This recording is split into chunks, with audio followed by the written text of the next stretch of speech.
Hello అండి, ఇప్పుడే double occupancy movie అయితే చూసేసి వస్తున్నాను. ఈ మూవీ క్లిప్స్ అయితే ఇన్స్టాగ్రామ్ లో తెగ ట్రెండ్ అవుతున్నాయి.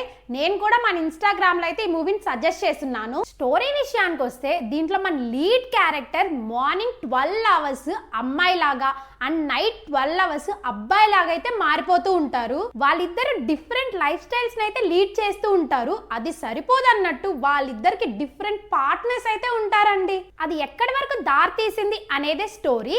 ఇది చాలా కొత్త కాన్సెప్ట్ అండి. భలే హ్యాండిల్ చేసి అయితే తీశారు. పాజిటివ్స్ విషయానికి వస్తే మనం లీడ్ క్యారెక్టర్ కి చాలా బాగా కనెక్ట్ అవుతామండి. దాని వల్లే కామెడీ అయినా ఎమోషన్స్ అయినా చాలా బాగా వర్కౌట్ అయ్యాయి. మూవీ స్టార్టింగ్ నుంచి ఎండింగ్ వరకు చాలా ఎంగేజింగ్ అయితే తీశారండి. మీకు అసలు ఎక్కడ లాగ్ అని అయితే అనిపించదు. ఈ మూవీలో రాజు ఫ్రమ్ రాజు స్టీల్స్ అనే క్యారెక్టర్ ఒకటి ఉంటదండి. ఆ క్యారెక్టర్ అయితే హైలైట్ అని చెప్తాను. ఈ మూవీకి క్లైమాక్స్ కూడా చాలా బాగా వర్కౌట్ అయిందండి. ఇంకా నెగిటివ్స్ విషయానికి వస్తే కొంచెం ప్రొడక్షన్ క్వాలిటీ ఏదో కొంచెం లోగా ఉంది అని అయితే అనిపిస్తుంది మనకి అక్కడక్కడ మాత్రమే. ఇంకా అంతకు మించి నెగిటివ్స్ అయితే నాకేం అనిపించలేదండి. ఇంకా ఫైనల్ గా నా ఒపీనియన్ చెప్పాలంటే ఫ్యామిలీతో అంతా కూర్చొని ఎంజాయ్ చేస్తూ అయితే మూవీ చూడొచ్చండి. మీకు మూవీ అండ్ నా రివ్యూ ఎలా అనిపించిందో కమెంట్ సెక్షన్ లో చెప్పడం మాత్రం అస్సలు మర్చిపోకండి. ఇలానే మరెన్నో రివ్యూస్ కోసం మన ఛానల్ ఇప్పుడే సబ్స్క్రైబ్ చేసి పెట్టుకోండి.